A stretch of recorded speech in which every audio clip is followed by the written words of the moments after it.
Вітаем, даражэнькія, на календары. Страшно подумать, 11 ліпеня полова лета быццам бы пролетела. Раніца з Белсатом у студыі Аліна Ковшук і Анатоль Шырвель. Вітаю вас, дарагія нашы. І па нашай традыцыі звычайнай раніцы з Белсатам прапануем без мітусні абмеркаваць усё тое, што нас хвалююць. Складаныя рэчы, навіны. Але адразу зададзім вам і першае нашае пытанне, ці вы чытаеце беларускія кнігі, кнігі беларускіх аўтараў, кнігі па-беларуску, ці не абавязкова па-беларуску. І якую апошнюю кнігу па-беларуску вы прачыталі? Дзеліцеся вашымі адказамі у нашым чаце. Ярослав Пісаренко будзе збіраць вашы адказы, мы іх з задаваленнем абмяркуем. Вот я тут задумаўся, думаю, якую ж я беларускую кніжку читаю, адкажу потом на гэта пытанне. А цяперака звярніце ўвагу, пад трансляцыяй апытанкай, і вы, адказваючы на гэта пытанне, як бы падрыхтуеце сябе да хорошых каментароў, адказ на наша пытанне сённяшняй раніцы. Ну і абавязкова пастаўце нам падабаечку, падзяліцеся нашай трансляцыяй са сваімі сябрамі. Мы будзем вельмі рады, калі нас будзе глядзець яшчэ больш цудоўных беларусаў. А пачынаем па традыцыі з палітыкі. Апошнія тыдні, нават дні ў навінах усе часцей узгадваюць пра Беларусь, на жаль, у кантэксце вайны ва ўкраіне. Ці прымусіць Лукашэнку да больш актыўнага ўдзела ў гэтай вайне? І чаму менавіта цяпер Лукашэнка ўсё часцей знікае з публічнай прасторы? Ужо мы такое раней бачылі, але ўсё ж такі ён, на жаль, вяртаецца. Пытанняў шмат, але паспрабуем разабрацца з гэтым ужо праз некалькі хвілінаў. Але спачатку рэпартаж нашай карэспандэнткі з Львова. Невялікая размова з польскім журналістам, які акурат там жыве. Ідзём глядзець.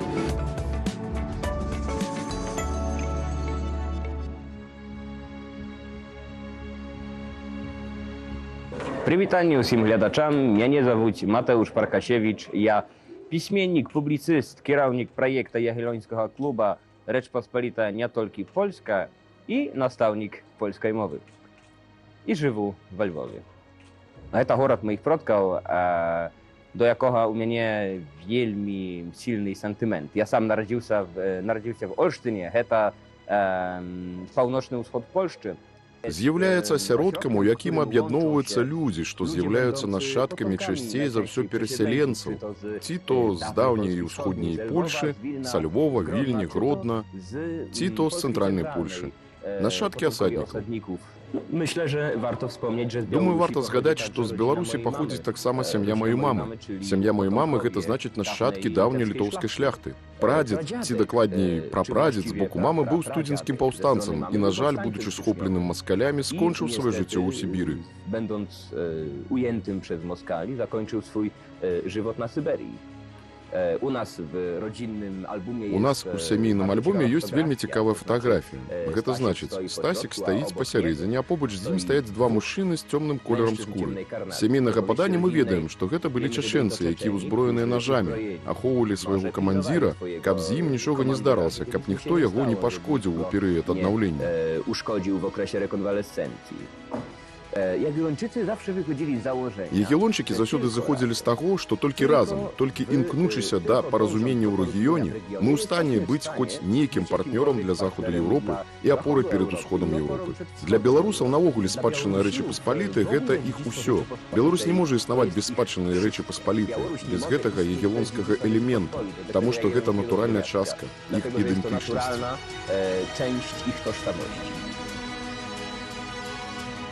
Я не ў стане сабе ўявіць, каб прыціснуты да сцены Пуцін адмовіўся ад выкарыстання рэсурсаў свайго найбліжэйшага васала, бо ўжыванне слова «саюзнік» было б тут, бадай, перабольшаннем.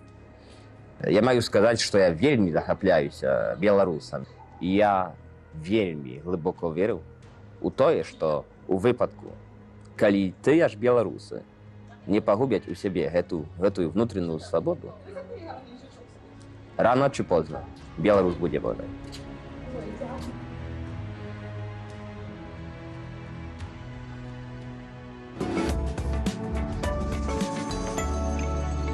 Як кранальна чуць гэтыя словы ад Матеуша, Беларусь будзе вольнай, рана ці позна. Дзякуй, спадар Матеуш, за гэтае добрае слово. І мяне заўсёды абсалютна кранае, калі я чую, як замежнікі размаўляюць па-беларуску. Нават некаторыя словы, але яны заўсёды абуджаюць найлепшыя струны ў маім сэрцы. Не ведаю, ці падыдзе тут гэты эпітет, але гэта заўсёды настолькі сэксі. Мужчыны ці жанчыны кажуць, яна так гучыць. неяк прывабна гэта беларуская мова з вуснаў І зараз вельмі прывабна і вельмі сэксі мы абмяркуем з кандыдатам гістарычных навук і палітолагам Евгенам Красуліным, які ўжо далецеў, літаральна залецеў зараз да нас на канапу і паспрабуем разабрацца, якія апошнія навіны з Украіны ёсць і як яны ўплываюць на нас, на беларусаў. Што? Анатолий. Прывітанне, Евгений. Прывітанне. Дзень добры, гаспадарства. Апошнія дні адразу некалькі высокапастаўленых асобаў. Рута, Буданов, прэзідэнт Украіны Зеленскі узгадалі Беларусь у кантэксце вайны. Як быццам бы нічога не змянілася для такога назіральніка, але мы бачым, што нейкая эскалацыя, нейкая рыторыка больш такая вострая і жорсткая. Ці сапраўды з'явіліся, Евген, ці ты бачыш, як эксперт-назіральнік, нейкія новыя рызыкі, ці гэта хутчэй рэакцыя на, не ведаю, там, інфармацыю, выведак, нейкіх там канкрэтных падзеяў, незаўважных вонкаў. Што вядома па гэтай справе? Што там адбываецца? Добра. Пытанне рубам, што вядома. Так, вядома, канечне, вельмі мала. Уласна кажучы, тут у першую чаргу нават не столькі выказвання, можа, Буданова, Руты, Зеленскага, колькі Трампа выказвання, так? Будзіла на гэтым тыдні проста усе аналітычныя розумы. Но з Трампам усе ведаюць, якая праблема, што сёння ён кажа адно, заўтра іншае, тым не менш. Прычым, Евген, нават, можа быць, раніцай адно, вечарам іншае, як было зарана. Бывае, мы нават ведаем такія тыпажы палітыкаў, так? Сустракаліся за 30 з лішкам год. Але, тым не менш, гэта ўсё ж такі адлюстраванне тых пераменаў, якія адбываюцца у нашым рэгіёне. І зноўку, калі мы параўнаем з тым, што вось тая размова, якая была у Белым доме, памятаеце, калі пра карты размаўлялі, што няма ў цябе картаў, а тут, аказваецца, з'явіліся карты, і мы гатовы паддаць новыя. Вось гэта такі сігнал, скажем так, істотны для зноўку не толькі Украіны, усяго нашага рэгіёну, бо пачынае прыходзіць нейкае разуменне, што Расія гэта не той партнер, з якім можна мець справу, які, уласна кажучы, упарта ідзе да сваіх вось нейкіх мэтаў, і гэтыя мэты вельмі так стаяць успоперак мэтам усяго астатняга чалавецтва збольшага. Но што тычыцца зменаў менавіта адносна Беларусі, тут таксама немагчыма не заўважыць пазітыву, бо мы ў павесцы. Вось ніколі такога не было, і зноў мы ў павесцы. Але наколькі, ці насамрэч вось гэтыя акалічнасці, гэтыя павесткі, яны пазітыўныя для нас?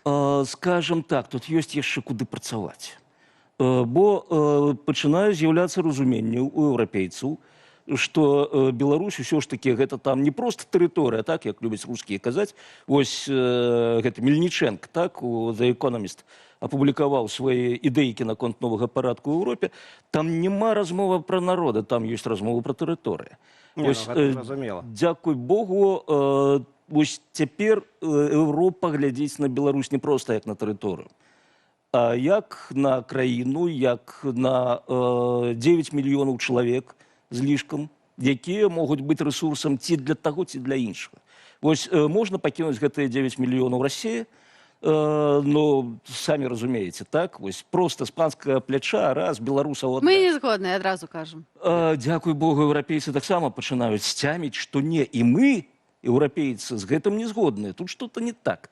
Калі людзі могуць быць нашымі, навошта іх аддаваць насуперак іхняй волі? Сапраўды, прычым яны не могуць быць нашай. Мы, в прынцыпе, беларуская нацыя, яна частка еўрапейскай цывілізацыі, і як ты не круці, мы навета гэтым мы адрозніваемся ад нашых больш усходніх суседзяў. Глядзіце, як круцяць. Цяпер жа падчышчаюць вось тую самую тэрыторыю, і то пакістанцы, то узбекі. Прыязджайце сем'ямі, сяліцеся, жывіце. А яны не едуць. Вось у гэтым, конечно, наша перспектыва. Дарэчы, я ўспамінаў, што ж казалі апошнім часам палітыкі, і успомніў, што вельмі спадабалася, як Трамп так сціпла пахваліў Владзіміра Зеленскага. Владзімир не кепска ўжо спраўляецца з вайной. І, дарэчы, настолькі не кепска спраўляецца з вайной, што вось гэта гісторыя там з рэтранслятарамі. Так рубам паставіў, што, кажуць, яны не проста адключаны, а некаторыя эксперты казалі, што яны нават знішчаныя, і ніхто нідзе нікому нічога. І вось удзел ці не ўдзел Беларусі ў вайне. Вось ён ёсць, які ёсць. Суагрэсар Лукашенка, яго хлопцы там нешта недзе памагалі, але де-факто і нават де-юре, ну, как бы, мы не удзельнічалі ў вайне ўжо так напрамую. Ці доўга яшчэ гэта стан можа захавацца, ці цягнуць яго? Наконт неудзелу тут пытаннечка хутчэй да юрыстаў будзе Ну, міжнародных. добра, я не юрыст. Мне здаецца, што я яшчэ не такі таксама, ўдзел. і там, канешне, вось майндсет юрыстаў вельмі цяжка ўхапіць. Тут могуць быць самыя нечаканыя для нас Але для павароты. простых людзей. Вот для нармальных, ведаеш, вот мы вось, живем, так. працуем, ходим. Ладно, ці будзе Прямо. больш, вось, ці можа быць уцягнуты яго, ну, как бы, я не ведаю, не адбылося вось гэтага такога, таго, аб чым папярэджваў Зеленскі, не лезь глыбей, чым ты ўлез. Вось, як ты Значыць, думаеш? тут зноўку, вось і тыя ж апеляцыі Зеленскага, яны даюць ілюзію самастойнасці вось гэтай палітычнай фігуры. Ага. Я маю на ўвазе не Зеленскага, канешне, пры гэтым, а адрасата вось гэтых заяў Зеленскага. І тут не тое, што ён вырашыць. Зразумела, што для яго Беларусь там, што адбываецца, летяць дроны, ракеты у Беларусь не летяць, гэта пытанне іншае. Першае пытанне гэта наколькі гэта патрэбна Расіі. Удзел ці не ўдзел Беларусі ў вайне. Значыць, Ну, России потребно. Не. Не потребно. Навошта? Бензін пакуль ідзе, паліва ідзе. З Беларусі без паліва няма вайны. Так што Лагічна. тут да апошняга трэба трымацца дзеля таго, каб беларускія НПЗ працавалі, пампавалі вось гэтую кроў вайны ў Расію. А гэта табе не 2500 кіламетраў да Омска, гэта... Так, хоць зноўку, канешне, аб'ёмы могуць быць не зусім задавальняючымі Ну, для окей, Расіі не, а каму тады? Самому Лукашенку. Лукашенку не, Лукашенку трэба адно, каб ён быў у расійскім палітычным полі, каб у яго захоўваліся перспектывы на крамлёўскі пасад. Всё. Вось больш яму нічога не трэба. Дык окей, дык можа тады каварнаму захаду трэба, каб Беларусь улезла ў вайну. Так, як кажуць увесь час, що нас утягивают. Вось яны там, да, агрэсіўныя, дэманструюць. Насамрэч, ну так, Правакуюць вельмі цікава. Канешне, у нас міралюбівую Беларусь. натаўская ваеншчына. А калі сур'ёзна, да. Канешне, нікому не патрэбна вайна. Ну, скажем так, у большасці разумных людзей вайна не патрэбна, бо яна не прыносіць ні эканамічнага нейкага, скажем так, прыбытку, не прыносіць палітычнага прыбытку, мала каму прыносіць. Это задавальняе толькі своеасаблівых людзей. Вось, но бывае, калі псіхіка чалавека так перашчоўкне і вось, ну, воевать. Вось так пачалася Першая сусветная вайна. Ніхто ж не верыў. Все думалі, чалавечы розум ужо настолькі развіты, настолькі усімагутны, што вайну ён просто не дапусціць. Да, кронпрынца ўзарвалі ні першага, ні апошняга, кажуць. Вось высветлілася, што так, ёсць такія, ну, не хочацца казаць, дробненькія крыўды, но ёсць тыя іскаркі, якія могуць падпаліць самае разумнае грамадства. І вось цяпер так мы стаім, уласна кажучы, на гране вось гэтага падпалу больш шырокай вайны. Бо, уласна кажучы, ну, скажем, сумленна, не Украіна мэта Расія. Мэта Расія — гэта Еўропа. Гэта дамінаванне, гэта зноў вяртанне ў цэнтр сусветнай палітыкі, а дзеля гэтага расіяне разумеюць толькі адзін метад. Гэта вайна, гэта экспансія, гэта дамінацыя. Ну, глядзі, пакуль Расія загразла ва ўкраіне, але тым не менш, вось апошнімі днямі все больш з'яўляецца чутак у сацыяльных сетках, пішуць пра тое, што зараз Расія ударыць тут і па Польшчы, і па балтыйскіх краінах. Усё, канешне, гэта з Беларусі. Навошта гэта робіцца? Ці гэта такое іпсо, каб тут трошки распаліць гэту сітуацыю? Бо я асабіста не веру ў тое, што Расія наважыцца ударыць па Польшчы. Хутчэй, можа краіны Балты, можа. На паўпіл, скажуць, канкрэтны Так. кірунак. Ну, канешне, мы ўсе знаходзішся ў Варшаве, на гэта спадзяемся, куды падзецца. Калі вось у мяне на пачатку яшчэ паўнамаштабнага ўварвання запытвалі, Расіі навошта, бо відавочна ж самагубства. Вось гэта ўварванне ва ўкраіну. У Расіі, вось зноўку, цудоўная паралель з судэтамі 38 год. Бо штаб вермахта папярэджваў Гітлера, куды ты лезеш. У нас няма магчымасці ўваяваць. Але ж вельмі хацелася. І ён, гэты самы Гітлер, ён знайшоў болевую кропку Еўропы, што Еўропа не хоча паўтору Першай сусветнай. Вось на гэтым можна граць. І тое ж самае Расія. Яна грае на тым, што Еўропа не хоча ваяваць. І таму Расія ўвесь час дэманструе сваю гатоўнасць ваяваць. І болей за тое, яна сапраўды ваюе.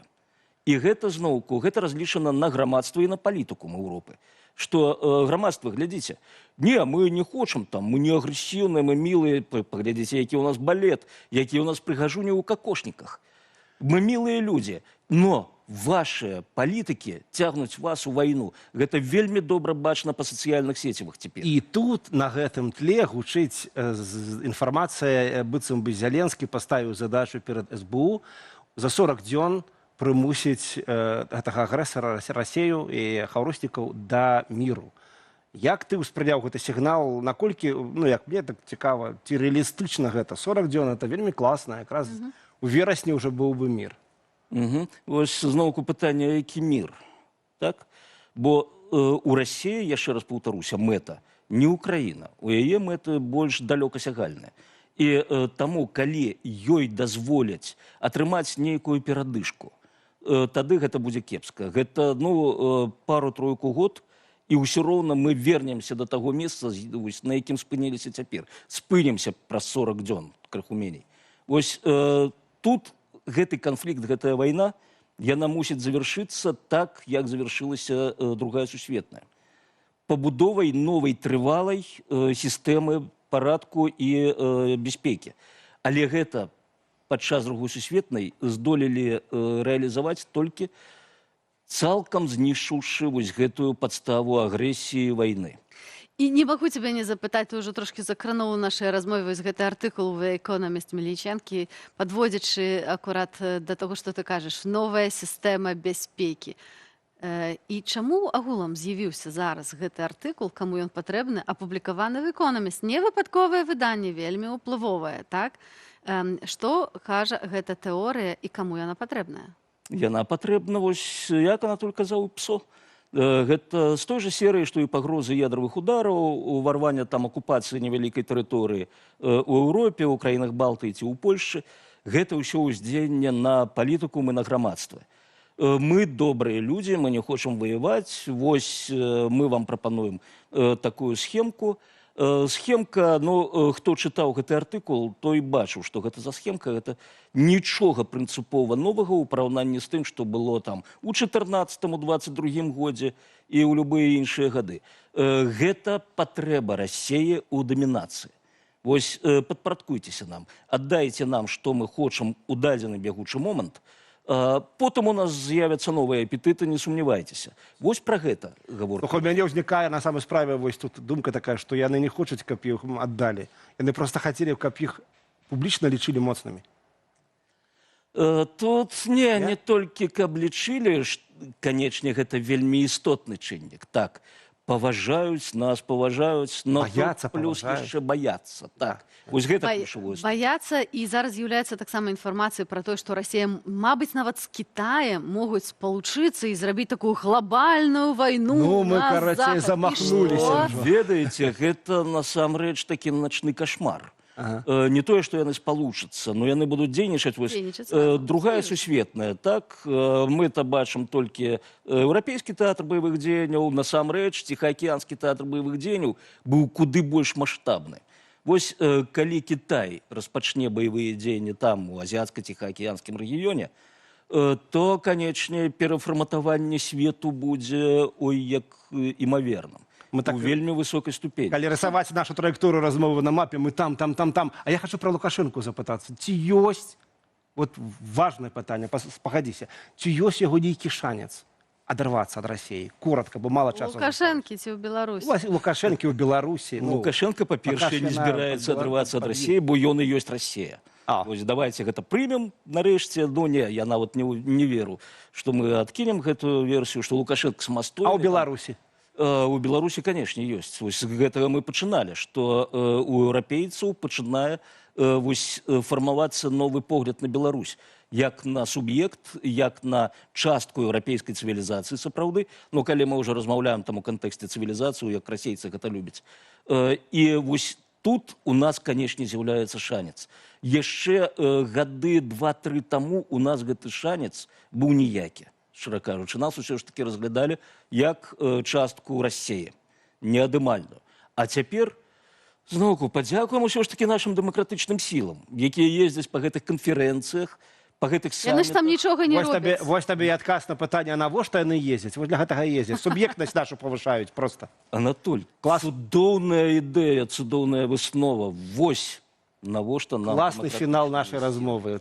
Дзякуй вялікі, Евген, што завітаў да нас. Сёння абмеркавалі важныя пекучыя праблемы і дадалі трошачкі аптымізму, які нам зараз так неабходны. З намі быў кандыдат гістарычных навук, палітолог Евген Красулін.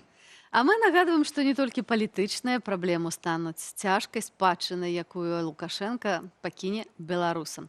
Ён так шчыра захапляўся Савецкім Саюзам, што сам закансерваваў горшае, што было ў савецкай эканоміцы. І пра гэта наш наступны матэрыял.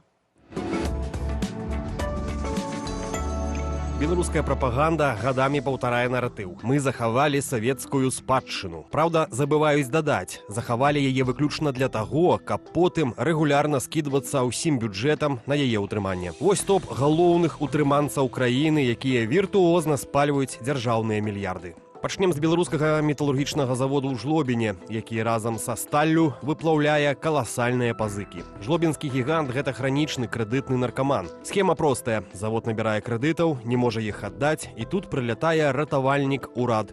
Дзяржава выпускае адмысловыя аблігацыі альбо проста загадвае дзяржбанкам прабачыць пазыкі і выдаць новыя. На другім месцы МАЗ. Нашу тэхніку ведаюць у свеце, але па рынкавых коштах не купляюць. Там у МАЗ працуе як вечны рухавік. Дзяржава выдзяляе грошы на мадэрнізацыю. МАЗ збірае аўтобусы. А потым урад за бюджэтны кошт прымушае айчынныя аўтапаркі купляць гэтую тэхніку. У выніку ўсе пры справе, акрамя цвярозага сэнсу. Трэці нумар беларуская цэментная кампанія. Тут рэцэпт стратнасці яшчэ больш абсурдны. Урад узяў астранамічныя кітайскія крэдыты, каб павялічыць вытворчасць. Але пакуль заводы будавалі, Расія, галоўны пакупнік, адкрыла свае прадпрыемствы. Дададзім сюды дарагі газ, які патрэбны для вытворчасці, і на выхадзе атрымаецца цэмент з залатым сабекоштам, які нікому не патрэбны ў такіх аб'ёмах. Чацвёртая пазіцыя менскі камволь, улюблёная цацка дыктатара. Туды ўбухалі столькі грошай, што касцюмы з гэтай тканіны мусяць быць з плацінавых нітак. Попыту няма, але зачыніць вытворчасць нельга. Трэба ж ствараць прыгожы малюнак для тэлевізара. Замыкае пяцёрку дрэваапрацоўка. Мадэрнізацыя барысаў дрэва і фандока за мільярд евро ўжо стала анекдотам. Мільярд паспяхова перапрацавалі ў пілаванне, а зарабляць заводы так і не навучыліся. Каб яны не збанкрутавалі, урад пастаянна гасіць за іх працэнты па крэдытах. Чаму гэты атракцыён шчодрасці не спыняецца? Бо калі зачыніць гэтыя зомбі, тысячы людзей застануцца на вуліцы, а гэта рызыка сацыяльных пратэстаў, чаго ўлады баяцца больш за ўсё. Таму дзяржава працягне адбіраць грошы ў паспяховых прыватнікаў і звычайных падаткаплатнікаў і спальваць іх у топках стратных заводаў.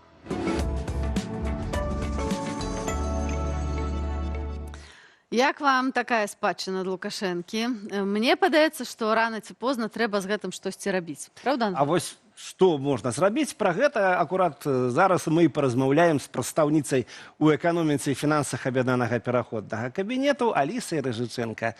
Аліса, прывітанне. Вельмі рада цябе бачыць. Прывітанне. Прывітанне. Ну, тэма вельмі глобальная, але і цікавая, таму Грошыкі. што гэта наўпрост ад гэтага залежыць дабрабыт, у тым ліку нашай нацыі. Праўда? Я ведаю, што вы распачалі досыць маштабны праект, які хоча гэтую тэму агарнуць. Раскажы, падзяліся, як прыйшла гэта ідэя, чаго хочаце дасягнуць? Так, насамрэч мы ўжо шмат месяцаў працуем з маёй камандай над праектам рэформы дзяржсектара. Гэта ўключае не толькі пакладзеныя на паперы рэформы, якія датычацца прыватызацыі ці рэструктурызацыі дзяржпрадпрыемства, але гэта таксама платформа, якая з дапамогай штучнага інтэлекта і асабістых алгарытмаў дае дадзеныя, аналізуе дзяржаўныя прадпрыемствы на падставе фінансавых паказчыкаў і дае рэкамендацыі гэтым прадпрыемствам, што з імі рабіць. Ці рэструктурызаваць, ці зачыняць, ці прыватызаваць, ці накіроўваць туды дзяржінвестыцыі. І самае асноўнае, гэта не толькі фінансавыя паказчыкі, але гэта таксама сацыяльная значимасць для рэгіёна, для нашай краіны.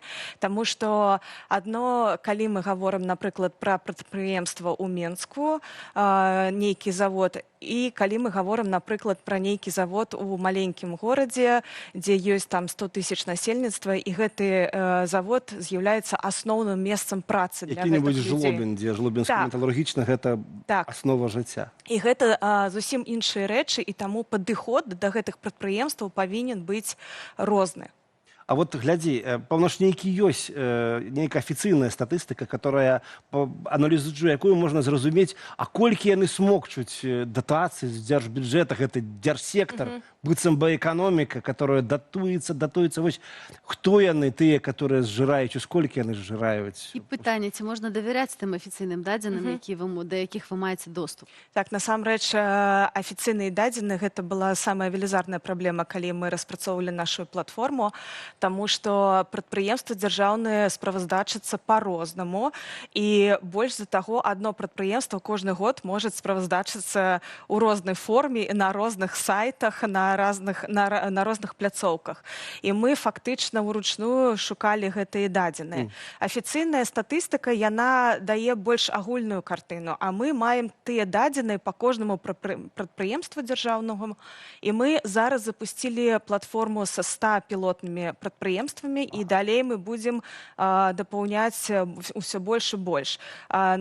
Першы крок — гэта 700 прадпрыемстваў, якія мы хацім аналізаваць і ўнесці ў гэтую платформу. Такім чынам, афіцыйная статыстыка, яшчэ нейкія дадзеныя. Фінансавыя паказчыкі непасрэдна кожнага прадпрыемства, то есть гэта баланс аб прыбытках і стратах. Ну, то бок, гэта не нейкія там з хмурак нешта ўзятае, Не. гэта абсалютна рэальныя дадзеныя, якія нам паказваюць, дэманструюць карціну. І якая ж яна, гэта карціна? Вот самае цікавае тое, што са 100 прадпрыемстваў толькі 12 з'яўляюцца фінансава паспяховымі. Ого! Вось. 12% прадпрыемстваў. Зафіксуем, Так. са 100 – 12. 12. Яшчэ каля 26 ці 25 прадпрыемстваў гэта устойлівыя прадпрыемствы. Але тут пытанне, як яны застаюцца устойлівымі і не пераходзяць у гэтую катэгорыю стратных, таму што насамрэч, калі мы аналізуем дадзеныя за некалькі гадоў, мы бачым, што гэта ствараецца за кошт таго, што адбываецца такі фокус бухгалтарскі, калі пераацэнка актываў происходзіць. Ну, напрыклад, калі ёсць сям'я, яна зарабляе адні і тыя ж грошы кожны год, але бярэ больш даўгоў. Але яна таксама ў свае доходы уключае то, што іх кватэры каштуюць кожны год трошкі больш. То бок гэта 120 тысяч. Так, пераацэнка актываў, калі мы наше абсталяванне ці будынкі ацэньваем за большыя грошы, чым яны каштавалі ў апошні год. Але насамрэч прадпрыемствы не сталі зарабляць больш грошай. І у них няма магчымасці пакрываць свае даўгі і запазычанасці. Што гэта за прадпрыемствы? Тыя, якія найбольш паспяховыя, і які прыклады можам паказаць, што дагэтуль працуе ў краіне? Краіна павінна ведаць сваіх герояў. Так.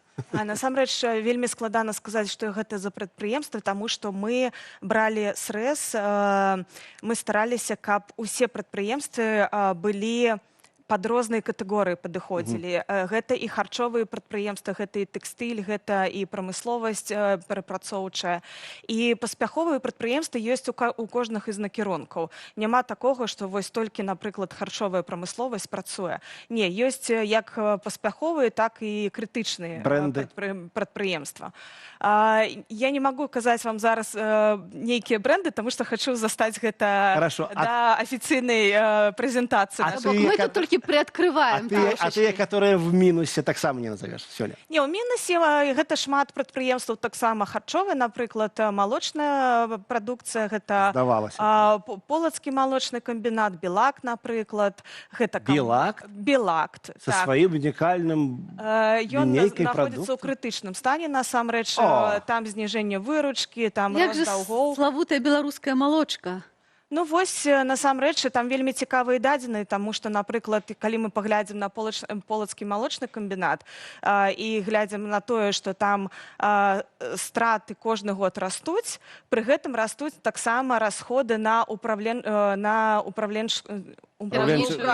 дзейнасць. То бок, начальнікі зарабляюць больш, а прадпрыемства страчвае Все логично, у іх же стресс больш высокі. І яны Пасадзіць выводзяць могуць у любы грошы момант. на іншыя рахункі, як нейкія заробкі прадпрыемства. Аліса, ну што рабіць тады, вось па вашых думках, з тымі прадпрыемствамі, якія складаюць большасць? І гэта прадпрыемствы стратныя. Агулам, якую стратэгію прыняць для таго, каб эканоміка ўсё ж такі развівалася? Хіба што ад прыватызацыі мы нікуды не дзенемся, але все памятаюць досыць негатыўныя эфекты ў 90-е. Вось ці ёсць нейкія рэцэпты, якія могуць дапамагчы правесці больш эфектыўна? Так, мы прапануем сістэму, перш за ўсё, якая стаіць на том, што гэта павінна быць паслядоўная прыватызацыя. Перш за ўсё, нам важна, каб была макраэканамічная стабільнасць у краіне і пачынаць прыватызацыю з паспяховых прадпрыемстваў. А якраз тыя, якія ў нас стратныя прадпрыемствы патрабуюць рэструктурызацыі, туды павінны накіроўвацца антыкрызісныя менеджеры, праводзіцца рэструктурызацыя, каб вывесці гэтае прадпрыемства, ну, хаця бы на нейкі такі устойлівы стан, каб потым прадаваць яго за добрыя кошты. Таму што калі мы пачнем прадаваць тое, што стратнае ці крытычнае, ну, мы не атрымаем нічога. Так, мы нічога ад гэтага не атрымаем, і ніхто ад гэтага не выйграе. Ні горад, ні людзі, ні дзяржаўны бюджэт. Нам неабходна працаваць наадварот. То бок ёсць прадпрыемствы, якія прыбытковыя, але інвестыцыі і доля дзяржавы ў гэтых прадпрыемствах, яна не мае сэнсу, таму што можна атрымліваць грошы з гэтага прадпрыемства праз рэгуляванне, праз падаткі, і каб у прадпрыемства быў добры спадар, які адказвае за тыя рызыкі, за свае інвестыцыі, якія ён укладае ў гэтае прадпрыемства. Дзяржаве не патрэбна валодаць гэтым прадпрыемствам, каб атрымліваць грошы з гэтага прадпрыемства. А тое, што стратна, неабходна рэструктурызаваць і больш за таго неабходна рэфармаваць сістэму антыкрызіснага кіравання ў нашай краіне, таму што гэта велізарная праблема. Зараз прадпрыемствамі кіруюць больш тыя, якія падыходзяць ідэалагічна палітычнаму рэжыму, а не тыя, хто мае кампетэнцыі. Што выпускае ваше прадпрыемства? Наше прадпрыемства выпускае ідэалагічныя ацэнкі эканомікі. Я тут прямо уяўляю, як дзе-то там в Пухавічах ці Маладзечна умоўны такі, а можа і неумоўны, вельмі канкрэтны Мікалай глядзіць нас і такі: опять прыватизировать, а што ж людзьмі? А куда гэта ўсё? Всех звольняць. Звольніць і змацаць 10 000 ці сколькі гэта? Насамрэч, ужо шмат даследаванняў таксама... Колькі часу, на самой справе, ім жыць? Вось, даследавання таксама ёсць Сусветнага банка, якія даказваюць, што нашмат танней падтрымліваць людзей і гарады замест прадпрыемстваў стратных. Таму што калі мы будзем плаціць заробкі людзям просто так і пераабучаць іх паралельна на новую нейкую кваліфікацыю. Знаце, вам по 500 не обижайтесь. Гэта нашмат танней, чым плаціць усе здзержкі на прадпрыемстве. Гэта таксама энерганосьбіты, гэта таксама падаткі і так далей. Аліса, но такіх прыкладаў я, прынамсі, не чула. Ёсць прыклады, што такая мадэль спрацавала, што вось прадпрыемства мы там закрываем, рэструктурыруем, а людзям просто даем грошы? Базовый доход в Европе ёсць такая ідэя. Слухайце, гэта не значыць, што гэта нейкія рэцэпты для ўсіх прадпрыемстваў, якія там стратныя. І на ўвесь час, назаўсёды. І на ўвесь час, так. Галоўнае не тое, каб прадаць усё. Галоўнае, каб у дзяржаўнага бюджэта не было гэтага баласта. Таму што дзяржаўны бюджэт – гэта падаткі людзей. Гэтыя грошы лепш накіроўваць на нейкую сацыяльную падтрымку, чым на стратныя прадпрыемства. А стратныя прадпрыемствы павінны перайсці спадару, які можа унесці свой унёсак у гэтае прадпрыемства і стварыць яго паспяховым, пашырыць, маштабаваць гэтае прадпрыемства, стварыць больш працоўных месцаў у горадзе, ў рэгіёне. Гэта не пра тое, што прадпрыемствы будуць усе зачынены і людзі застануцца на вуліцы. Гэта комплекс мер разам з бізнесам і дзяржавай, які павінны быць распрацаваны, каб людзі, першае, атрымалі новую кваліфікацыю, па-другое, мелі працоўныя месцы і добрыя, эфектыўныя працоўныя месцы. Нідзе яны там па 300 атрымліваюць заробкі, а маюць магчымасць развіцця. Аліса, пабуду кепскім паліцэйскім. Звычайна, калі прыватнікі выкупаюць нейкія прадпрыемствы, панаводзяць эти рэструктурызацыі, звольняць палову людзей, ну, каб было больш эфектыўна. Вот. Вынік? Ну, слухайце, перш за ўсё, уся працэдура прыватызацыі, рэструктурызацыі, яна павінна быць празрыстай. То бок павінна быць платформа, дзе бачны ўсе гэтыя аўкцыёны, умовы, хто пакупае гэтыя прадпрыемства, таму што нам таксама неабходна абараняць сябе ад таго ж расійскага капіталу, каб потым гэта не мела ўплыў на палітычны нейкія адносіны ўнутры краіны. І тут галоўнае, каб усё гэта было празрыста і зразумела для людзей. Тое, было гэта или не было, кожнаму прадпрыемству неабходны індывідуальны падыход, што рабіць з гэтым прадпрыемствам. І таксама неабходны праграмы на дзяржаўным узроўні. Калі мы гаворым, што мы нашага інвестара пакладаем на яго нейкія абавязальніцтва, каб ён там сохраніў гэтыя працоўныя месцы ў тым жа аб'ёме, садочкі, гэтак далей. Гэта папулізм, які ніколі не працуе, таму што шмат дзяржаўных прадпрыемстваў зараз маюць у сваёй структуры накірункі, які не з'яўляюцца профільнымі. І за гэта плаціцца грошы таксама з дзяржаўнага бюджэта. Ніводнаму інвестару ці нейкаму чалавеку, які вядзе бізнес, бізнесоўцу, гэта не патрэбна.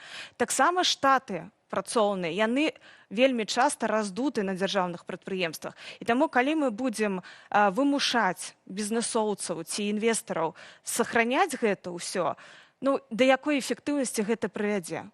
Карацей кажучы, ставім ім паказчык эфектыўнасці і так далее. Але вось пра капіталы. Нікуды не дзецца ад Расіі. Яны так глыбока пранікшы ў нашу эканоміку, ў нашу кватэры ў Мінску купляюць, яны ходзяць, праглядаюцца, дзе б хатку на вёсцы купіць. Як абараніцца ад расійскага капіталу, ці трэба ад яго абараняцца? Трэба, канешне, таму што мы зараз бачым, напрыклад, добры прыклад, гэта Грузія, якая праводзіла вельмі паспяховую прыватызацыю ў 2006-2012 годзе. Прадаецца ўсё акрамя совесці, такі лозунг быў. І якраз вось расійскі капітал паўплываў на тое, што адбываецца зараз у палітычнай сферы у Грузіі. І нам нельга гэтага дапускаць. Нам неабходны інстытут ці нацыянальнае агенцтва па актывам. Яно можа назвацца як заўгодна. Але гэта павінен быць незалежны інстытут, які праводзіць праверку ўсіх гэтых здзелак па прыватызацыі. Як бы верыфікуе. Верыфікуе, так. Бенефіцараў канчатковых, хто стаіць за гэтым капіталам. Нам неабходны суды. Дерибаска не праходзіць. Абрамович, нет. Якія таксама могуць ануляваць нейкія здзелкі, калі яны насамрэч незаконныя, наўпрост. Альбо несуць пагрозу нацыянальнай бяспецы. Так. Слухай, ну гэта вельмі класны праект, вельмі здорава, што вы узяліся за гэта ўсё. І я вот думаю, вот бы вынікі гэтага аналізу аддаць Лукашэнку, хай убачыць і хоць нешта яшчэ паспее зрабіць. Але наўрад ці, вот я асабіста не веру, што хоча чалавек дабрабыту, ну вот у тым сэнсе, як бы чакае беларусы. Для сябе, можа быць, да. Каб яны хацелі нешта зрабіць, а яны б ужо зрабілі. 35 гадоў было ці Але колькі. фальсіфікацыі фінансавых паказчыкаў, праз вось гэтую пераацэнку актываў, гэта ўсё сведчыць, што дзяржаўныя прадпрыемствы працуюць на вось тыя паказчыкі, якія ставяць па вертыкалі ўлады. Намалявалі, яны падганяюць. Намалявалі, ўсё добра, і астатнія не цікавяць. Асноўная выснова ў тым, што прыватызацыі баяцца не трэба, што гэта аздараўленне, хутчэй, эканомікі і неабходны крок. Дарагія сябры, дзякуй вялікі, Аліса, што патлумачыла нам гэта на пальцах, што ёсць такія ідэі, і што самае галоўнае, трэба вельмі рацыянальна і вельмі празрыста падыходзіць да гэтых працэсаў, каб потым не было куку, так, і каб мы потым не атрымалі тое, што можа стаць сапраўднай пагрозай для нам. Платформу, якая ўжо зараз ацэньвае стан беларускіх прадпрыемстваў, мы пагаварылі з прадстаўніцай у эканоміцы і фінансах аб'яднанага пераходнага кабінету Алісай Ражычэнка. Дзякуй табе, Велізара. І нагадваем, свет не заўсёды змрочны, як там беларуская эканоміка. У ім ёсць месца для прыгожых і цікавых навінаў. Давайте разам паглядзім.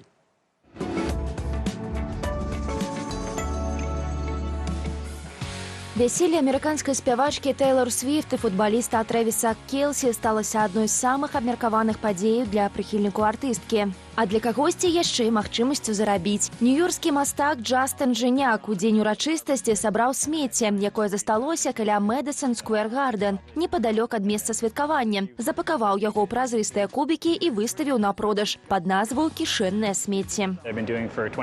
Я займаюся гэтым ужо 25 гадоў, але гэта першы раз, калі я прадаю менавіта кішэннае смецце, бо я падумаў, што прыхільнікі Swift не захочуць раставацца з вясельным смеццем, каб яны маглі браць яго з сабой куды заўгодна. Маленькія кубікі каштавалі $25, вялікія 100. Пасля таго, як відэа пра незвычайны тавар сталася вірусным TikTok, усе маленькія кубікі раскупілі менш чым за сотні.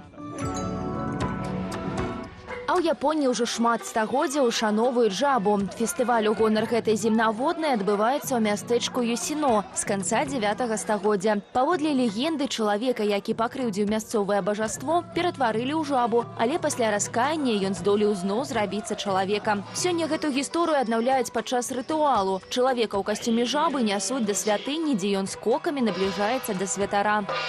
Пасля цырымоніі касцюм здымаюць, і жаба вяртае сабе чалавечае аблічча. Тым часам у арэгонскім зоапарку малой сланісе Тула-Тум падарылі гіганцкі футбольны мяч у гонар чэмпіянату свету па футболе. Гэта частка праграмы ўзбагачэння асяроддзя, якая дапамагае жывёлінам заставацца актыўнымі і развівацца. Мяч мае каля 1,5 метра ў дыаметры. Як адзначаюць работнікі зоапарку, акурат пад памеры Тула-Тум, якая важыць ужо амаль 600 кілаграмаў.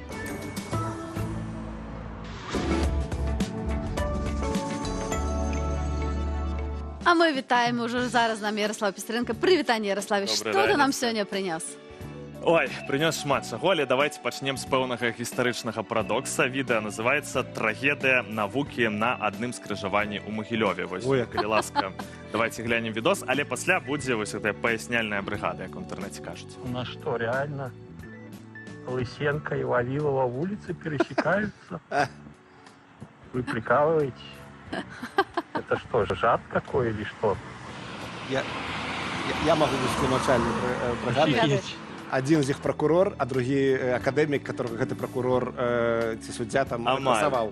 Амаль. Мікалай Вавілаў — гэта сусветна вядомы вучоны генетык, які загінуў у савецкай турме, дзе апынуўся па даносу. А Трафім Лысенко — гэта савецкі аграном, які абвясціў генетыку буржуазнай навукай, знішчыў савецкую школу біялогіі і арганізаваў рэпрэсіі супраць сапраўдных навукоўцаў, у тым ліку супраць Мікалая Вавілава.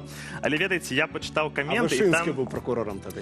І там вось пішуць, што гэта ўсё ж такі Вавілаў, як мінімум, не ты, але тым не менш, просто такое супадзенне на адным скрыжаванні. Ну, гэта як па Варшаве ездзіш, там, рон до Вашынгтона, думаеш, вау, не, ежа Вашынгтона. Нешта такое, але зноў-такі ў каментах пачытаў, а еще храм в честь убиенного Николая II на Советской площади и танк на проспекте Мира.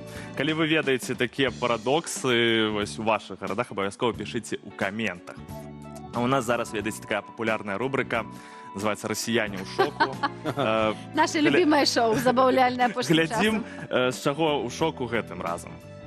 Это номер белорусских дорог. Андрей, когда увидел это первый раз, у него такие глаза были. О, вот видишь. Опа, видно. Все, кто не ездит в Белоруссию, все удивляются, что такое может быть. Все водители уступают друг другу. Передняя машина съезжает на обочину, когда задняя идет на обгон. Представляете? Ты, наверное, уже устал говорить спасибо белорусам. Вельмі клёва. А як па-іншаму можна? Ну вось, і ў каментах так само пішалі, так а што? Нормально, для нас это нормально. Там две полосы руху, як бы, і там по правилах рекомендуецца. І калі ти хутка едзеш... Але зноў-такі я залез... Беларусы такія шакуюць расіянаў і украінцаў. Я вельмі люблю ў такіх відосах у каментары залазіць. Самые лепшие, самые самых залайканых. Давай. Зато на российских номерах у нас в РБ едут как короли. И наступный коммент. Вам еще много чему нужно поучиться у белорусов. И такая кропка моцная. И разом вучимся. Это абсолютно правда, бо мы белорусы абсолютно европейские по своей ментальности. И разом вучимся беларускай мове. Так. Яшчэ заўважыў у інсце адзін вельмі цікавы тренд. Я бачыў яго яшчэ крыху раней, але вось зараз падумаў, што дакладна трэба расказаць пра такую з'яву. Вось зараз калегі запусцяць відос, і я буду казаць, што гэта. Вось дзяўчыны прыходзяць на нейкае месца, робяць фотку, а пасля высвятляецца, што менавіта на гэтым месцы ў Мінску фота рабіў у там пэўныя часы. Хто? Максім Корж. Макс, чаго, хорошая пасхалачка. Так, людзі вывучаюць яго інстаграм, просто ходзяць па мінскіх месцах спевака. Уяўляю, колькі такіх фотак зараз з Холланом зробяць, вось, гэтым знакамітым футболістам. Вельмі шмат, але там, ведаеце, вось тут у гэтым трендзе такое вельмі сумнае апісанне. Продолжаем гулять по нишевым местам Минска, где Максу места нет. Будзе место там Максу, ёсць і будзе. Максу хапае пакуль месца, але вельмі хочацца, каб мы сваіх людзей цанілі ў сябе ў краіне. Мы б залілі таксама такую фотку маглі б, хацелі б зрабіць. Паехайце на гэта месца. І не место. толькі там, я бы на Замкавую гару гародня залезла. Да, давайте, каб мы не сумавалі, завітаем у краязнаўчы музей у Мазыры, бо там экспанаты гэтага музея сталі сапраўднымі зоркамі, яны сабралі ў інстаграме каля 150 000 лайкаў. Вось просто давайте паглядзім, як гэта выглядае. Вось такі вось чучалы жывёл, вось лісечка. Это шупораты ліст, той самы. Так, гэта, не ведаю, шпіц, нейкі.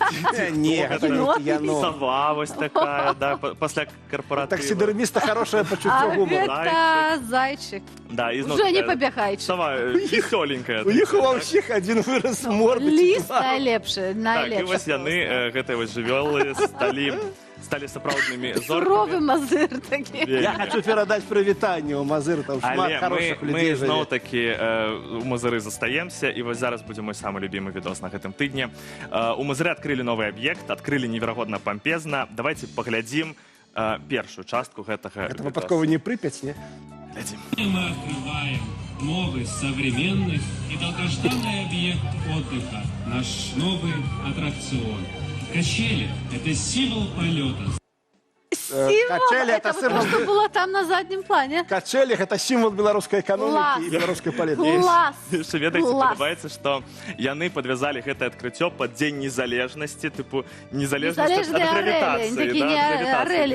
На самой справе класныя арэлі, але ну з такой помпай. Ведаеце, патрацілі больш на адкрыццё, мабыць, чым на гэтай арэлі. Канешне, на такім адкрыцці павінны быць мясцовыя чыноўнікі, там было некалькі выступаў, але я абраў толькі адзін выступ. Асцярожна, тут стужку резали.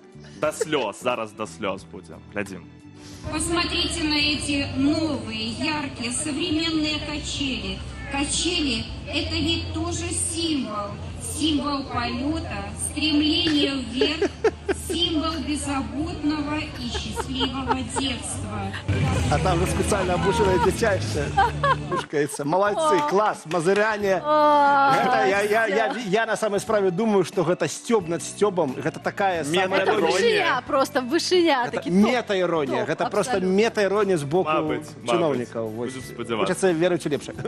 Я спадзяюся, што у нас яшчэ будзе сёння магчымасць абмеркаваць з Ярославам мемы, але ўжо футбольнага чэмпіяната. Мы тут трошечкі перад праграмай закранулі гэтую тэму. Ёсць багата што абмеркаваць, але хачу нагадаць нашыя пытанні. Дарагія сябры, спадзяюся, вы ўжо пішаце каментары, але мы ўсё ж такі нагадаем, якую апошнюю кнігу па-беларуску вы чыталі, ці беларускага аўтара, ці замежнага па-беларуску. Пішыце ў каментарах, а мы хутка пойдём праверяць і, можа, пачытаем штосьці, каб таксама было што расказаць, правда? Ой, а я столькі кніжак накупіў апошнім часам беларускіх, і не даходзяць рукі прачытаць. А нас чакае тым часам навіны з чэмпіяната свету па футболе.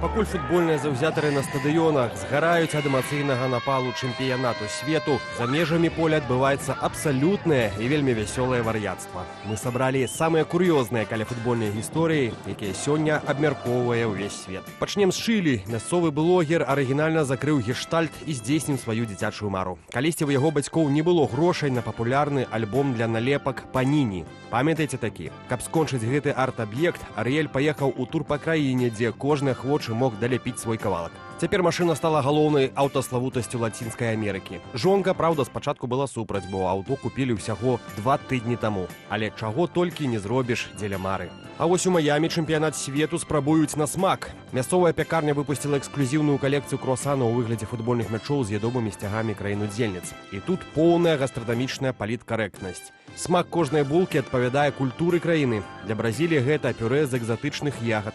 Для Уругвая салодкае дульче де лече, а для ЗША шакаладны крэм. Наведвальнікі ў захапленні. Кажуць, гэта найлепшы спосаб з'есці свайго футбольнага суперніка за кубкам ранішняй кавы. Перамесцімся ў Нью-Йорк, дзе прэзентавалі гіганцкую копію Кубка свету, цалкам сабраную з лега. Вышыня гэтай вежы амаль 9 метраў, вага больш за 4 тонны, а спатрэбілася на яе стварэнне 1 300 000 кубікаў. птушку на адкрыцці пераразаў легендарны бразілец Кафу. Праўда, свята атрымалася з горкім прысмакам. Напярэдадні Бразілія з трэскам вылецела з турніру, саступіўшы Нарвегіі з лікам 2-1. Дарэчы, пра сам матч Бразіліі з Нарвегіяй. Галоўнай зоркай шоу перад гульнёй стаў знакаміты гуманоід Атлас. Жалезны хлопец спакойна выйшаў на поле, вынес суддзі мяч і нават ідэальна скапіяваў фірмовую медытатыўную позу таго самага Эрлінга Холланда. Інжынерам давялося сур'ёзна папацець. Звычайны Wi-Fi на стадыёне цалкам глушылі тэлефоны тысяч фанатаў, таму на спіну робату прымацавалі спецыяльную радыёстанцыю, а праграму яго хады тэрмінова перапісалі, каб жалезнае дзіва не паслізнулася на вільготнай футбольнай траве. Урэшце рэшт, вялікі футбол — гэта не толькі сухі лік на табло і месцы ў турнірнай сетцы, але і вось такое шчырае і зусім непадробнае вар'яцтва, якое аб'ядноўвае усю планету.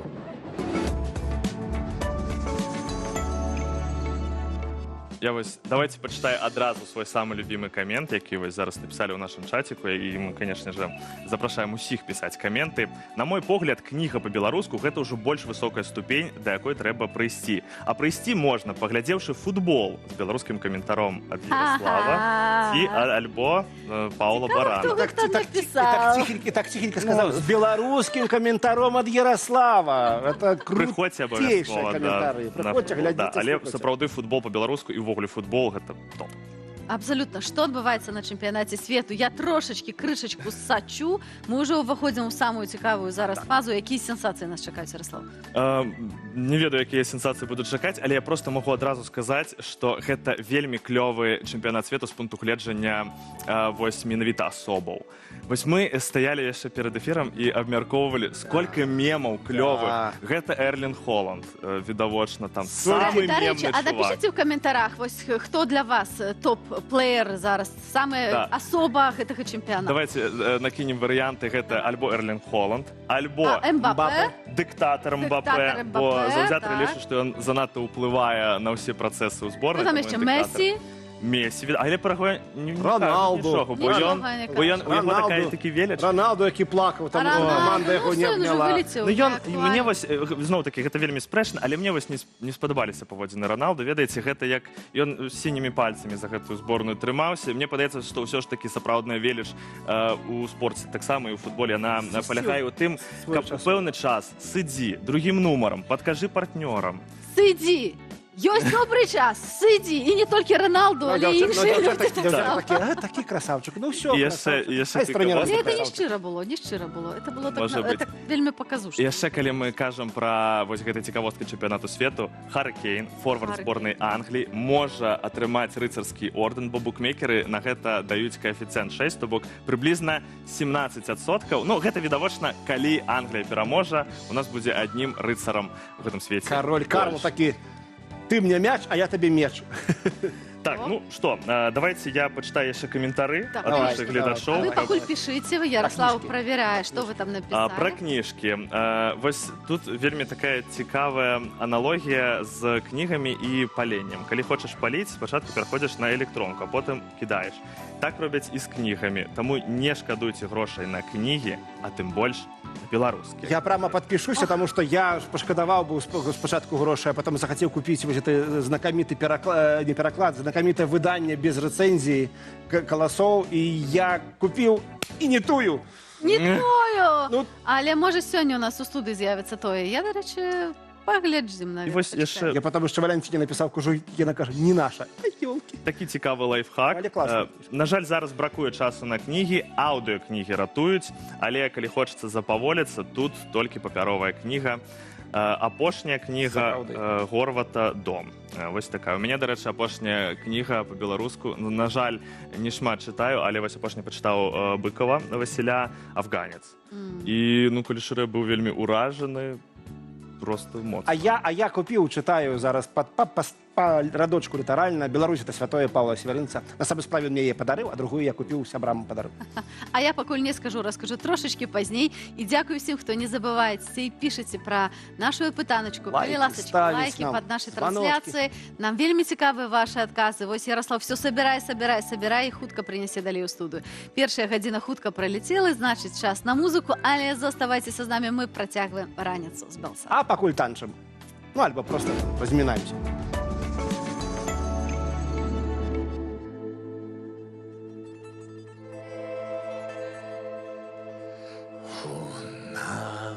mattina mi son svegliato. Oh, bella ciao, bella ciao, bella ciao, ciao, ciao.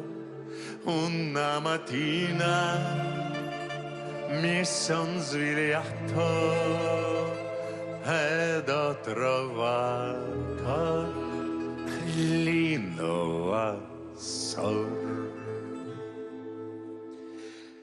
Як я прочнувся однойчі рано. О, бела чау, бела чау, бела чау, чау, чау. Як я прочнувся однойчі рано, побачив ворога навколо.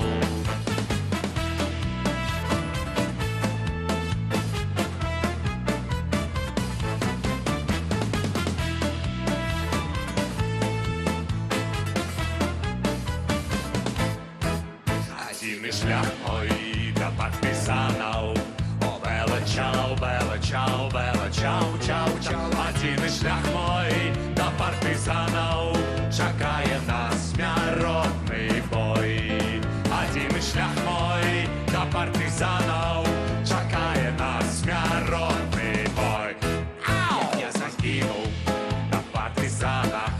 О, бела чау, бела чау, бела чау, чау, чау. Як я загинув у партизанах, хай забере мене земля.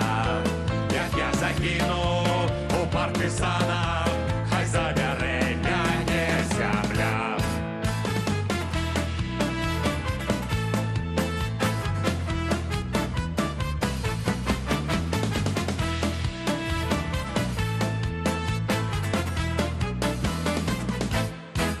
Сепіліре, ласи монтання.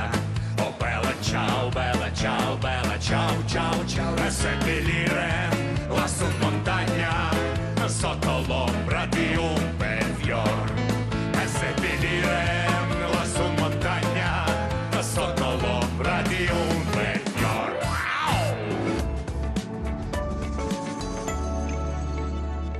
Неверагодны драйв ад Дзеніса Дудзінскага і Сцепана Пуцілы. Нават калі іх з намі няма ў студыі, яны заўсёды і так побач. Выглядзіце раніцу з Белсатам, Аліна Коўшык і Анатоль Шырвель сёння для вас працуюць у студыі. Мы ўжо разбіраліся з эканомікай, палітыкай, але традыцыйна наша другая частка заўсёды больш расслабленая і вельмі прыемная. Такая на чыле, як вы здагадваецеся з нашага пытання, чакае нас размова і пра беларускія кнігі. Пад трансляцыяй пішыце, якую апошнюю беларускую кнігу вы чыталі, але не толькі пра кнігі.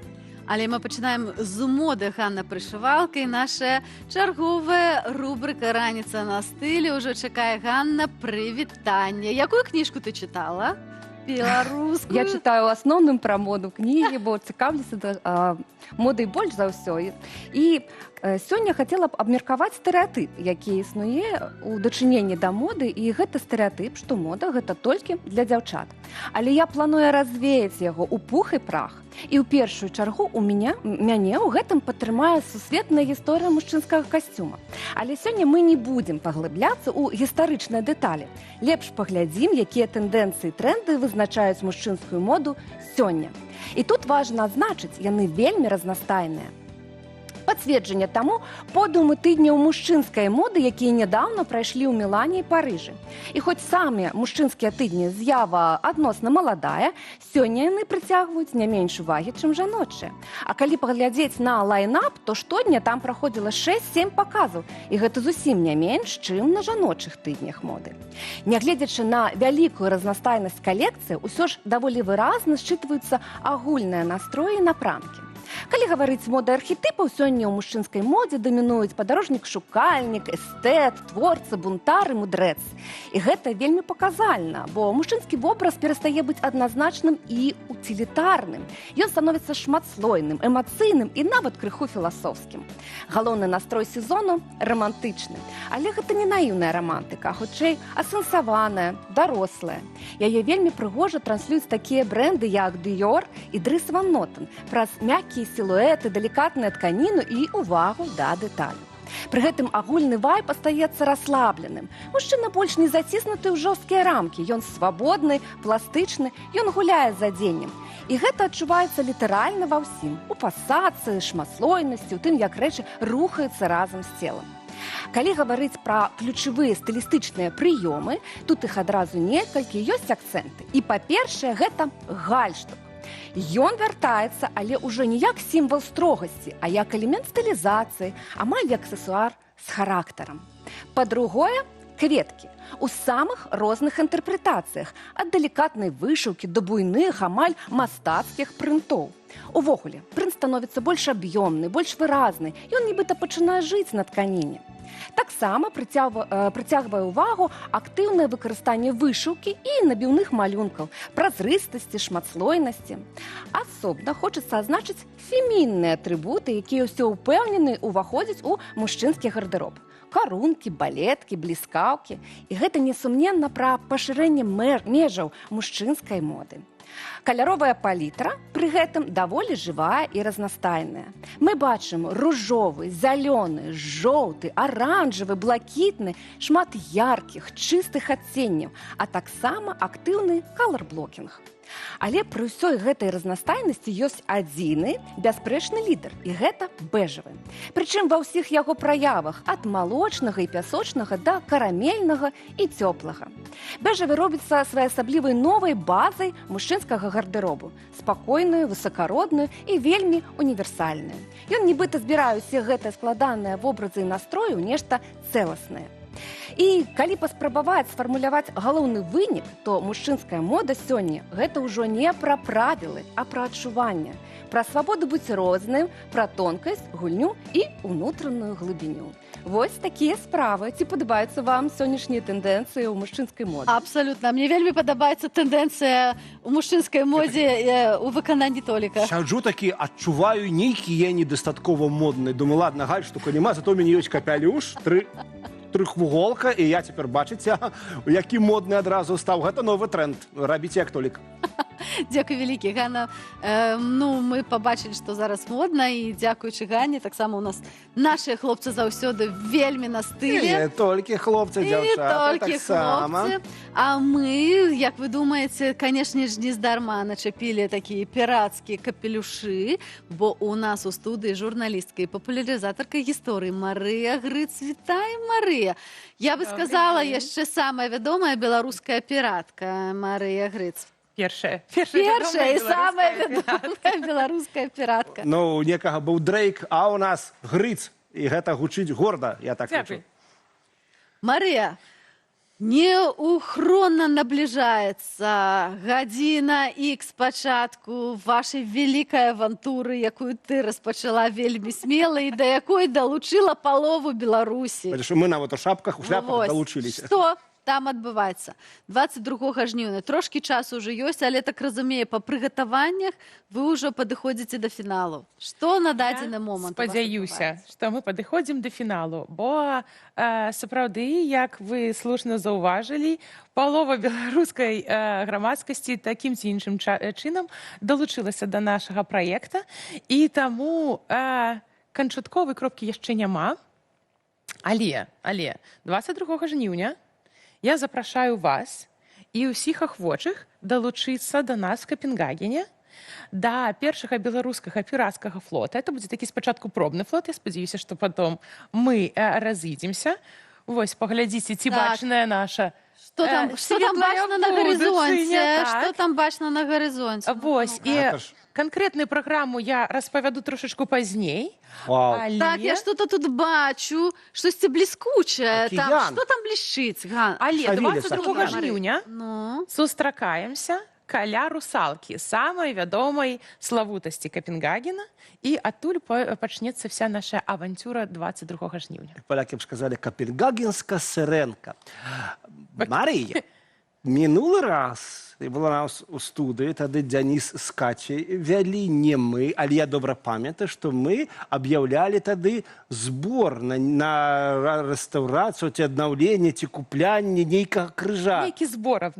Не, збор на нейкі крыж быў. Чым эта гісторыя закончылася? Што за крыж, нагадаем, давай, бо бачыш, я ўжо нават трошкі не памятаю. Добра, тады я вам все распавяду. Мы ў Капенгаген едзем не проста так. Дарэчы, вось як шмат людзей да нас далучылася, напрыклад, вядомы дызайнер і мастак Владзімір Цеслер падарыў нам крыжы, сцягі пірацкія. І вось хто, як падабае, можа далучыцца нават такім чынам паставіць свой сцяжочак. А мы пойдзем па Капенгагену вось нашым па схеме БЧБ сцягам, як это было ў 20-м годзе. Памятаеце, калі былі ў кожным двары свае пратэсты. Так вось, пра крыж. Што гэта за гісторыя? Мы ў Капенгаген жа едзем не проста так. Едзем, плывем, ідзем, хто як парадзіць. Мы туды едзем па крыж. Так, наш самый вялікі скарб не рабаваць Капенгаген, а вяртаць нашу спадчыну. Аддайце наша, прыйдзем, так я скажем. Давайте без аддайце. Я супер не люблю, калі пачынаецца там такая дзелёжка, там, чый Міцкевіч, чый крыж. Не, давайте мы все разам будзем насалоджвацца нашай агульнай спадчынай. Так вось гэты крыж. Ёсць даследаванні, што гэты крыж можа мець дачыненне да беларускіх земляў. Што не 100%, але імаверна, што Лазар Бокш альбо ягоныя вучні маглі зрабіць вось гэты крыж, які ў падарунак альбо пасаг атрымала внучка князя Глеба Менскага, якая пайшла замуж в Данію і якая стала на хвіліначку мацер'ю дацкіх каралёў, бо яе два сына сталі каралямі, яе дочкі сталі таксама манаршымі асобамі.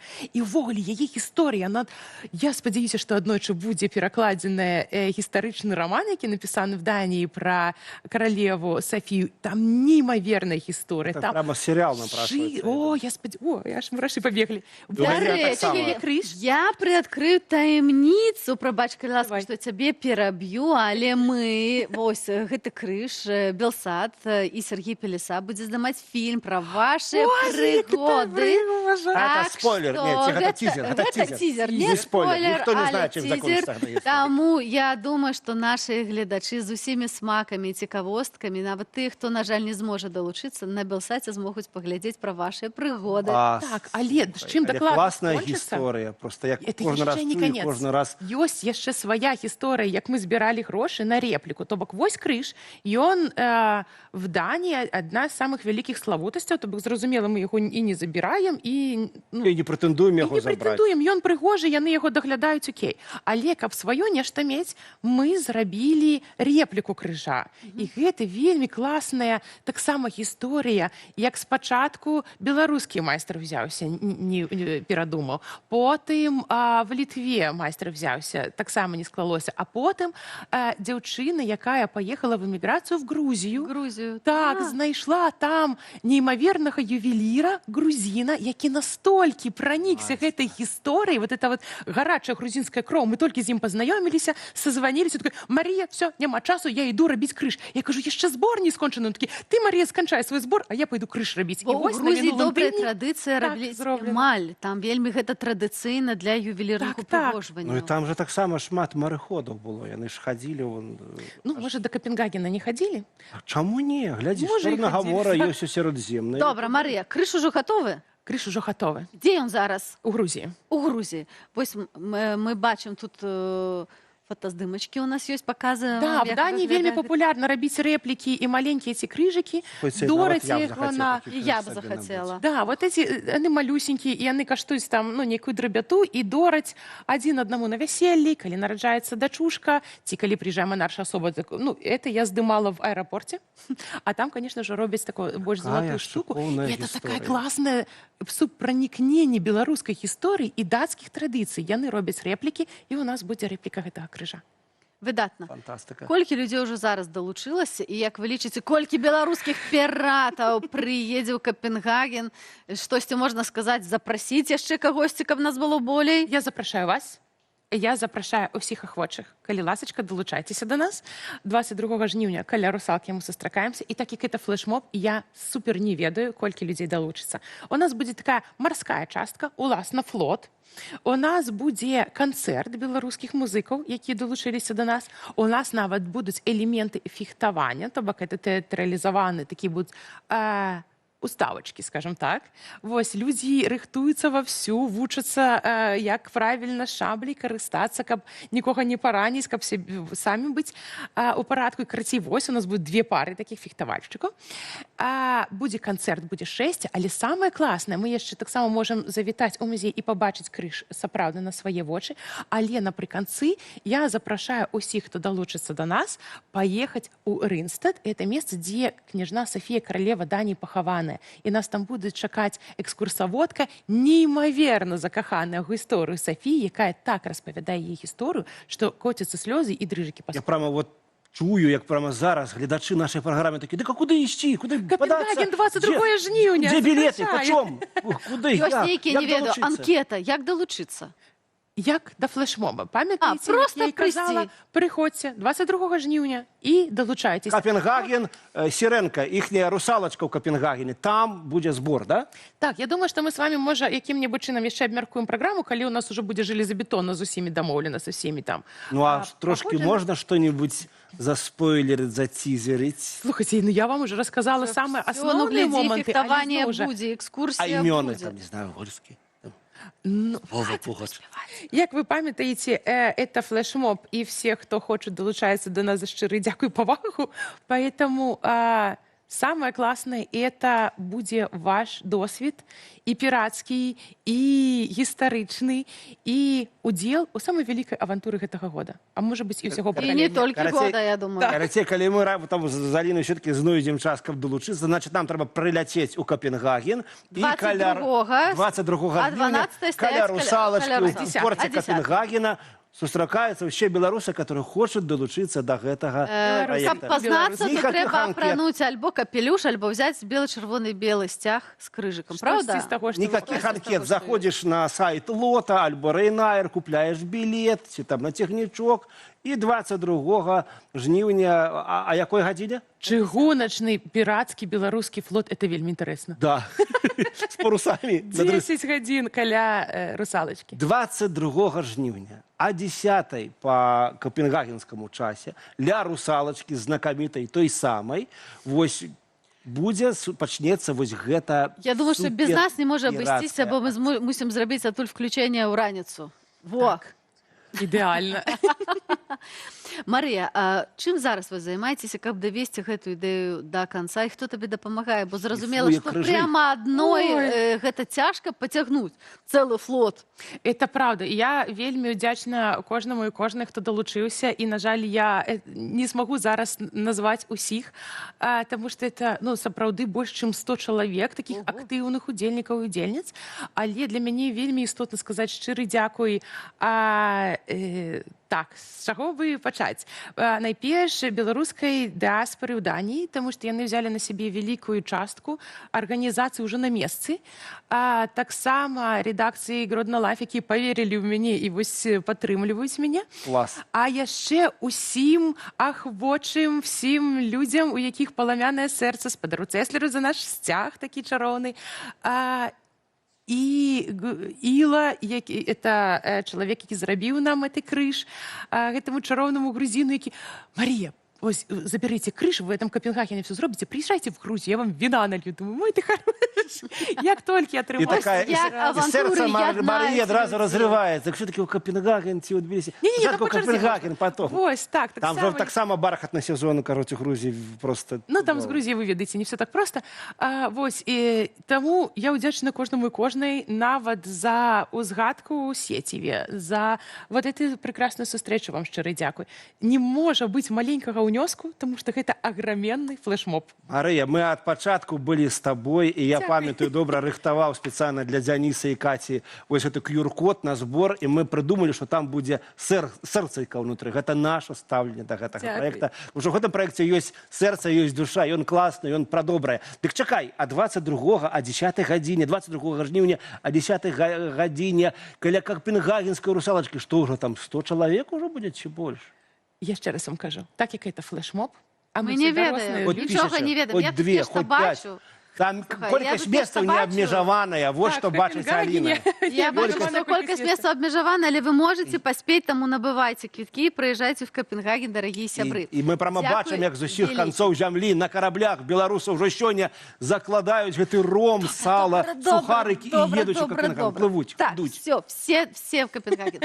Дзякуй вялікі, пра пірацкі паход з намі размаўляла журналістка, папулярызатарка гісторыі і галоўная піратка ўсей Беларусі Марыя Грыдз. Дзякуй, што завітала до нас. Дякую шчыра. Ох, прыйдзецца зняць гэта капялюш, а мы працягваем паглыбляцца ў таямніцы беларускай гісторыі. Можна было не здаваць. Разам з героямі праграмы «Коса на камень».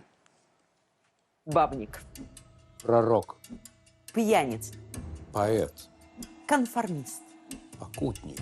Эпштейна на яго няма. Сталіна на яго няма, ага. Сталінская прэмія. Маскоўская Галгофа. Жанчыны яго зрабілі. Жанчыны яго забілі. Кім жа быў Янка Купала?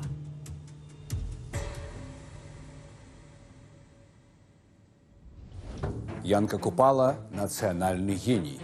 А што хаваецца за гэтым парадным партрэтам? Няшчасны паламаны чалавек. Пачынаў у беднасці і галечы, працаваў на вінакурнях, пісаў у нашай ніве для краіны, якая не чытала па-беларуску. Пасля вядомасць, статус, але тут жа падазрэнні, допыты, страх, першай спробы самагубства і заўчасная смерць. Не фізычная, а творчая. Калі пісаць пачаў не тое, што хоча, а тое, што трэба. Гэта гісторыя пра паэта, якому зламалі крылы. Няшчасны чалавек ездзіў на сваім шаўрале, адпачываў на моры, круціў раманы, сталінская прэмія, ордэн Леніна. Яго калегі па цэху, пісьменнікі, даўно ляжалі ў зямлі з куляй у галаве, або грызлі зямлю на салаўках, а Купала на прыёмах, у прэзідыумах, на радыё. А жанчыны ўвесь час яго ратавалі, выцягвалі з дэпрэсіяў, з запояў, з пятлі. Не толькі жонка, але і тысячы фанатак, цэлы фан-клуб, каб ён не забыўся, што ён геній. Гэта гісторыя пра чалавека, які зрабіў свой выбар і заплаціў за яго. –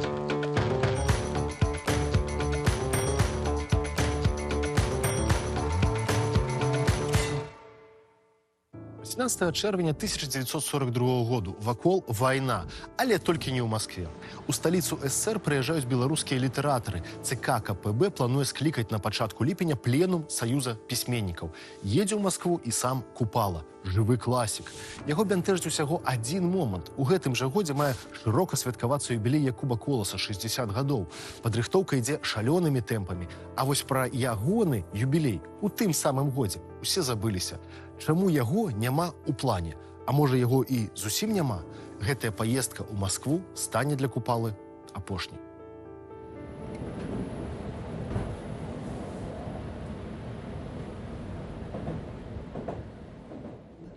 Файная праграма, мы тут уже пачалі абмяркоўваць, але нагадаю всім нашым гледачам, што цалкам нашу новую гістарычную праграму «Коса на камень» вы можете знайсці на YouTube-канале «Белсат History».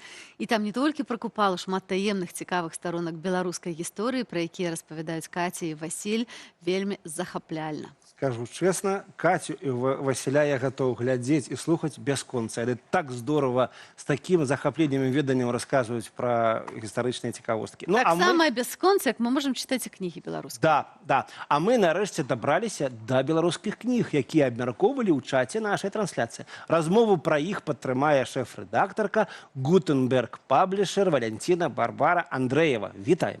Барбара ці Барбара? А тут залежыць ад вашага вымаўлення традыцыі. Але маю прабабу, у гонар якой я взяла гэтае другое імя, называлі з націскам на першы склад Барбара. Глядзі, Мы правялі невялічкую апытаначку, каб падрыхтавацца да нашай размовы і запыталі нашых гледачоў. І 51% выказаўся, што яны гатовыя чытаць і больш бы хацелі аддаваць перавагу беларускай класіцы. І толькі там больш за 20% гэта пра сучасную. Вось я акурат у той другой частцы больш люблю сучасную беларускую прозу і не толькі. Паэзію. Вось, што скажаш на гэты конт? Ці гэта адлюстроўваецца ў лічбах, якія ты, як выдавец, атрымліваеш і бачыш? Беларусы сапраўды хочуць чытаць сваю класіку, гэта заўважна. І няма да гэтага перашкода, уласна кажучы. Класіка выдаецца пераважна ў Беларусі, бо памятаем пра аўтарскія правы, нашчадкі многіх пісьменнікаў беларускіх працягваюць жыць у Беларусі. А гэта значыць, у сітуацыі з экстрэмізмам і рознымі іншымі рызыкамі рызыкоўна даваць правы выдавецтвам за мяжой на выданне класікі, але бонусам ідзе тое, што ў Беларусі выдаваць кнігі танней, і нават з дастаўкай у любую кропку свету яны атрымліваюцца досыць недарагімі. У нас ёсць безліч магчымасцяў чытаць класіку. І тут прачнуўся мой унутраны маркетолог, і зараз ты пачуеш яго голас, ён пытаецца, дык а хто з беларускіх класікаў самы-самы прадаваемы? Ёсць такія звесткі? Ох, ну для гэтага, каб гэта ацэніць, трэба праводзіць рэальнае даследаванне, але я ведаю, што ўжо шмат гадоў, не меней за 20, самым любімым раманам беларусаў ёсць «Каласы пад серпом тваім» Владзіміра Караткевіча. Магчыма, менавіта Караткевіч ёсць самым прадаваемым. Вот я тут пагаджуся на самай справе. Хоць я шмат каго люблю і чытаць, і перачытваць, но Караткевіч некалі ў маё юнацкае сэрца такую любоў да Беларусі, да беларускай гісторыі зараніў, што ніхто яе не выкруціць. Я думаю, з кожным гэта адбывалася, хто чытаў іх гэта творы ў школьнай праграме, а, на жаль, зараз гэтага няма ў школьнай праграме. І гэта вялікая, дарэчы, загана тым просто выгаворам і тым, хто гэта зрабіў. Вы не правы. Мы чыталі і будзем чытаць Караткевіча, Купалу, Коласа.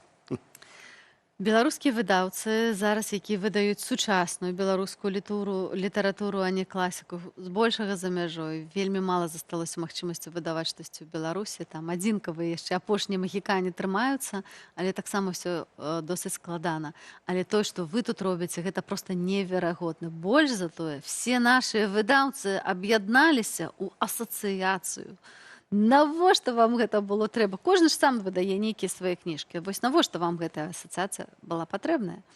Мы сталеем, мы жывем у вольным свеце, дзе можна развівацца звычайным, нармальным чынам, так як развіваюцца любыя творчыя арганізацыі, і таму мы можам самаарганізоўвацца і спрабаваць адстойваць свае інтарэсы, спрабаваць разам удзельнічаць у выставах, спрабаваць пераконваць людзей у тым, што трэба агулам да беларускай кнігі ставіцца больш уважліва, а не толькі кожнаму пільнаваць свой уласны інтарэс. І я вельмі цешуся, што мы змаглі аб'яднацца. Трэба разумець, што гэта яшчэ не канчатковая фаза росквіту аб'яднання. Гэта самы пачатак. Мы вучымся працаваць як грамадзянская супольнасць. То бок цяпер, можна сказаць, у беларускіх выдаўцоў з'явіўся свой цэх. Будзеце ставіць знак цэхавых майстроў і знак якасці. То бок не кожны проста так можа прыйсці з вуліцы, сказаць, я выдавец, а ўсё-такі трэба адпавядаць, да, ці як это адбываецца. Вот што трэба, каб стаць членам гэтай асацыяцыі? Вось пра гэта мы яшчэ дыскутуем, таму што гэта вельмі складанае пытанне. Насамрэч, каго назваць беларускім выдаўцом? Якія крытэрыі уступлення ў асацыяцыю беларускіх выдаўцоў. І мы, пагаварыўшы з калегамі, вырашылі не прымаць гэтага рашэння проста сёння, а паглядзець, якія будуць канкрэтныя праблемы паўставаць у момант запрашэння новых сяброў і далучэння іх да асацыяцыі. А колькі ўжо зараз выдавецтваў ці чалавек далучылася да вашай асацыяцыі? Асацыяцыя гэта саюз, супольнасць не выдавецтваў, не юрыдычных асобаў, а асобаў фізічных прафесіяналаў у гэтай сферы. На сёння нас не возьмуць. Чаму? Ну, бо я кніжкі не выдаю. А я маляваў алоўкам, кніжкі рабіў у дзяцінстве, і склеіваў, і сшываў. Ёсць вопыт і досвед. Вот. На сёння 10 асобаў уваходзіць у асацыяцыю, але справа ў тым, што проста вельмі пільна стаіць патрэба адкрыцця формы, праз якую можна будзе выказаць жаданне далучыцца да гэтага саюзу, да гэтай супольнасці, і усе тыя, хто непасрэдна займаецца ці займаўся выдавецкай дзейнасцю з беларускай кнігай, тыя, канешне, будуць далучаны адразу ж. А калі будуць нейкія спрэчныя моманты, невідавочныя рашэнні, мы будзем абмяркоўваць супольнасцю і далучаць. Просто не все робіцца так. Гэта такое экстэрытарыяльнае аб'яднанне, да? То бок гэта ж не абавязкова быць тут там, ці ў іншай краіне, а беларускі выдавец выдаеш кнігі, прыходзь, будзем абмяркоўваць. З Галандыі ты, з Канады, ці з Новай Зеландыі, там, прыязджай, дасылай свае кніжачкі. Нема там канкурэнцыі паміж вамі? По порядку. Конечно, экстэрытарыяльныя, і ёсць вялікая надзея, што не надта доўга чакаць, пакуль да нас будуць далучацца выдаўцы з Беларусі непасрэдна, бо мы не пазіцыянуемся як выдаўцы ў эміграцыі і катэгарычна не хочам раздзяляць гэтую ролю беларускі выдавец в эміграцыі, не в эміграцыі і такім чынам. Вось. А што тычыцца канкурэнцыі, канкурэнцыя ёсць відавочна. І гэта таксама нармальна. І гэта добрая прыкмета таксама даросласці, калі ты, не гледзячы на тое, што твае інтарэсы могуць супярэчыць інтарэсам іншага, або маеш свае нейкія цікавасці, знаходзіш спосаб паразумецца, знаходзіш рашэнне він-він, разумееш, што такое сінергія. Я вот успомню, што вот у тыя часы, калі з'явіліся вось цэхі майстроў, акурат для ўрэгулявання і пытанняў канкурэнцыі яны ствараліся, таму што адмыслоўцы, спецыялісты ў нейкай сферы, там рамеснікі, там не ведаю, выдаўцы, да, не збіраліся, і яны абмяркоўвалі правілы, па якіх павінна жыць вось гэта асяроддзе. Але ж я вот все-таки не выдавец, я звычайны беларускі чытач. Што мне ад таго, што вы аб'ядналіся, як я гэта заўважу, на чым я гэта магу адчуць, ну как бы.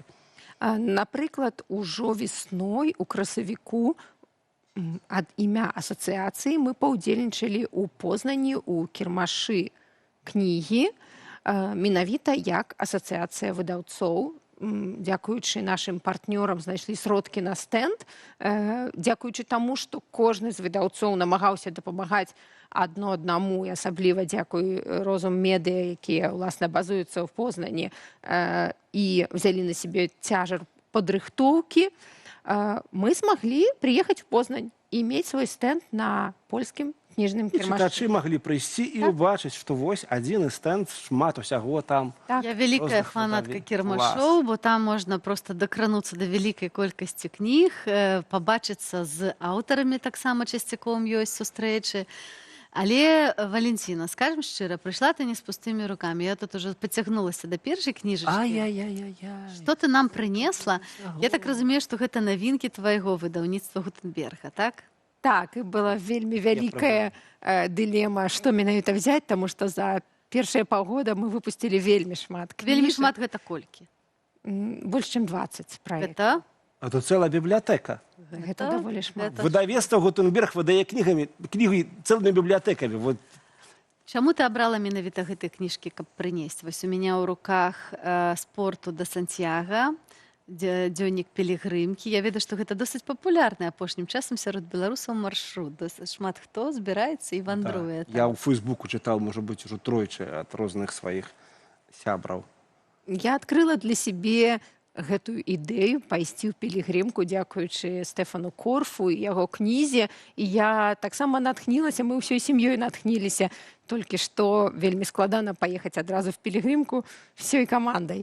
А то пакуль што пілігрымку ідзе мой муж, гісторык Ілья Андрэев, з нашай дачкой в гэтыя дні. Так, і кніга нават пры тым, што я не прайшла яшчэ гэтую пілігрымку, яна вельмі натхняе. Ты, чытаючы гэтую кнігу, нібы ставіш крок за крокам разам з аўтарам і візуалізуеш сабе, як бы гэта магло быць, пра што б ты мог думаць, з якімі думкамі ты б ішоў. Яна вельмі дапамагае разгрузіць мозг пасля складанага дня. А пра што вось гэта кніга з дзяўчынкай? О, я принесла, вельмі цяжка было выбраць, нагадваю, і принесла адразу некалькі кніг, але вось гэтыя 3 кнігі, гэта адзін цэльны праект, рэалізаваны дзякуючы ініцыятыве Інстытута беларускай кнігі. Сын хвастаты. Хвастары. Хвастары, Фрэдзі Доналі, бачыце?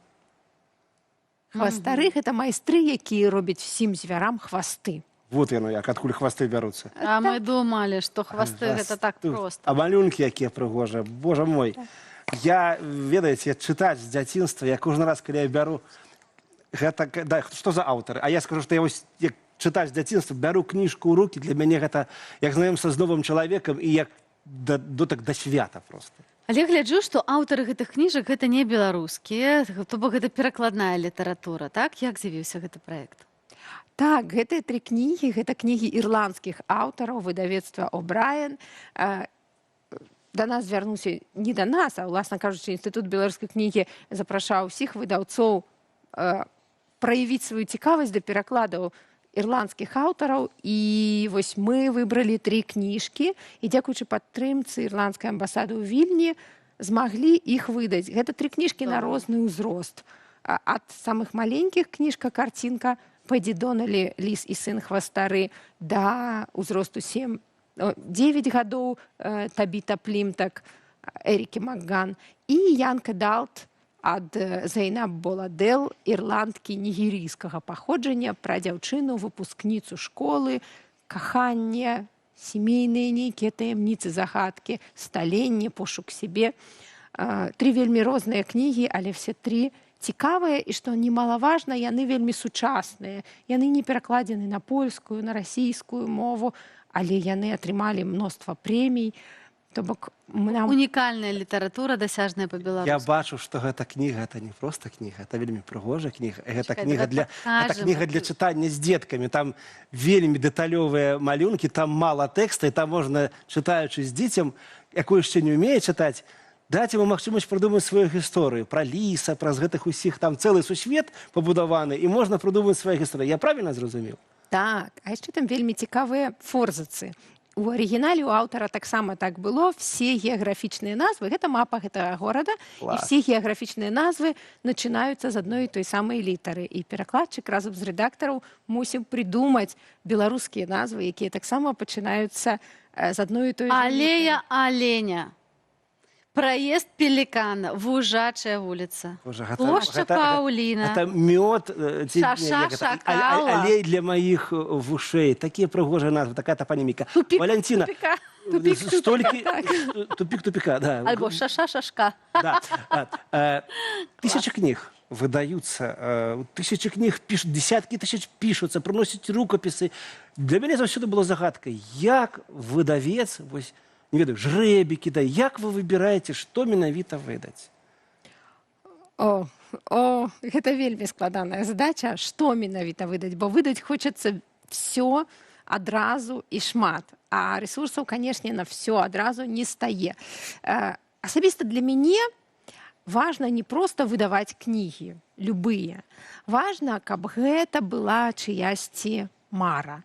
Мне нават там дзесьці напісана, што я дапамагаю нарадзіцца новым кнігам. Калі прыходзіць хтосьці з чоткім разуменнем, што вось гэтая кніга, гэта менавіта адна тая, якую я з усіх кніг бы выбраў, але вельмі хацеў бы, каб яна з'явілася. Для мяне важна дапамагчы праекту, чалавеку, ідэі і даць гэтай кнізе жыццё. Валентина, неверагодна. Кніжкі цудоўныя, я вельмі люблю тое, што вы выдаеце, але мушу задаць правакацыйнае пытанне.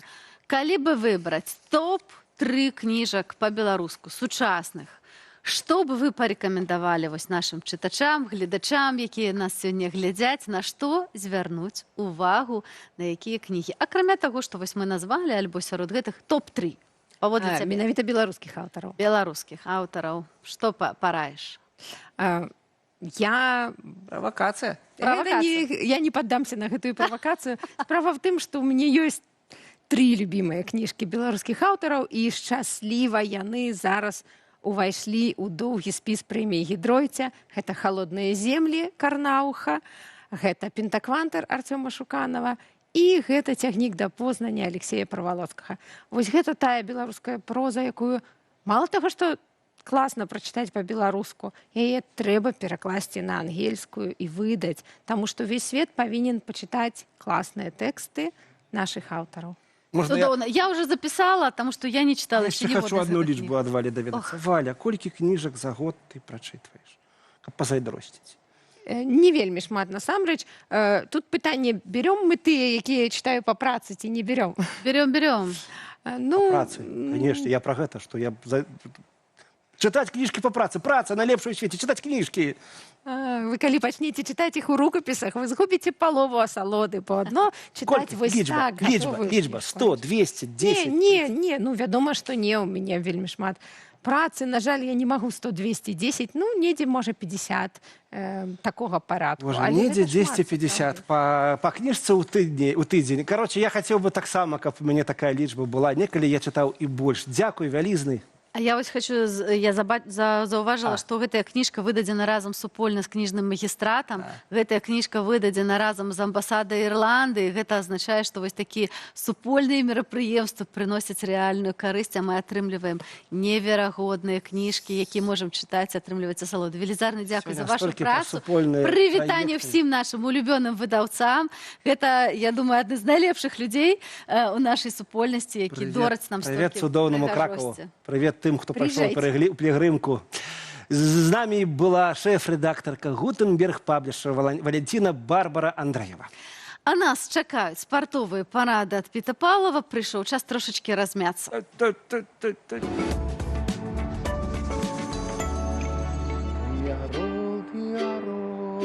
Летаешь высоко, ты летаешь высоко, ты бываешь далеко. Я Піт Павлов, беларускі музыка, мне 59 год, і гэта праграма «Мацоўня Піта» для Белсату. Жлукціць чыстую ваду у спёку пад нагрузкай – гэта кепскі помысл. Нашы продкі добра ведалі пра гэтую праблему. Яны нічога не ведалі пра электраліты, яны нават не ведалі гэтае слова. Яны ўжывалі сыраваткі, яны ўжывалі квасы. Яшчэ адзін метад выкарыстоўвалі тромы. Яны дадавалі каліўца солі альбо звычайны попел з вогнішча. Як вядома, соль – гэта натрый хлор, вось гэты электраліт натрый, а попел – гэта калій. Чаму піць чыстую ваду літрамі – кепская ідэя? Таму што вада трапляе ў арганізм і адразу на такой спёке пачынае выпаряцца з потам. І з ёй з вас выходзяць і электраліты таксама. Адсутнасць электралітаў в арганізме прыводзіць да таго, што сігнал не перадаецца з мозга да нашых цягліцаў. І пачынаюцца сутаргі, а ў самых цяжкіх выпадках адбываецца ацёк мозга. Калі ніякіх варыянтаў няма, ужываем звычайную ваду. Салодкія напоі не, таму што яны толькі падвышаюць смагу. Можна ўжываць гарбату, зялёную гарбату, можна ўжываць самаробны квас. Але сучасны гандаль прапануе нам рашэнне. Гэта электраліты. І зараз я вам пакажу, як са звычайнай вады зрабіць дарагі ізатанічны напой. Читаем, что написано. Сода, поташ, глюкоза, витамина С. Вось менавіта гэты поташ, гэта і ёсць попел з вогнішча. Сода – гэта натрий, поташ – гэта калій, глюкоза – гэта цукар, і вітамін С – гэта вітамін С, які патрэбны кожнаму з нас. І вось у нас атрымаўся напой, але як звычайную ваду, так і гэты напой не піце літрамі. Даволі смачна.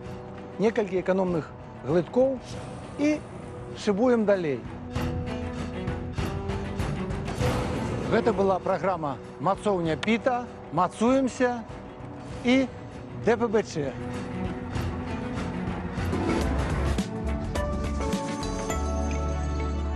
Дзякуй, Піта, што зарадзіў нас энергіі, а нас вашай энергіяй заражаюць вашы каментары, дарагія гледачы. Дарэчы, да, вельмі клёва, што адгукнулася вось тэма з літаратурай у нашых гледачоў, ну хто б сумняваўся, правильно? Потому что наши глядачи самые читающие в свете, они читают наши комментарии. А мы читаем их комментарии. Мы читачи. Перачытала Васіля Быкова аповесці і апавяданні 1978 года выдання. Знайшла на лецішчы. Я, ведаеце, я нават уявіў пах гэтай кнігі зараз. Нема такого, Васіля, як гэта? Трошки дымком, трошки пылом нейкім, таким краской топографской. «Людзі на балоце». Першая кніга, якая мне зайшла. І «Вялікае сэрца». Напісана. Далей. Недавно упершыню прачытаў «Христос прызямліўся ў гародні». Як заўжды, Караткевіч. Топ. Абсолютно.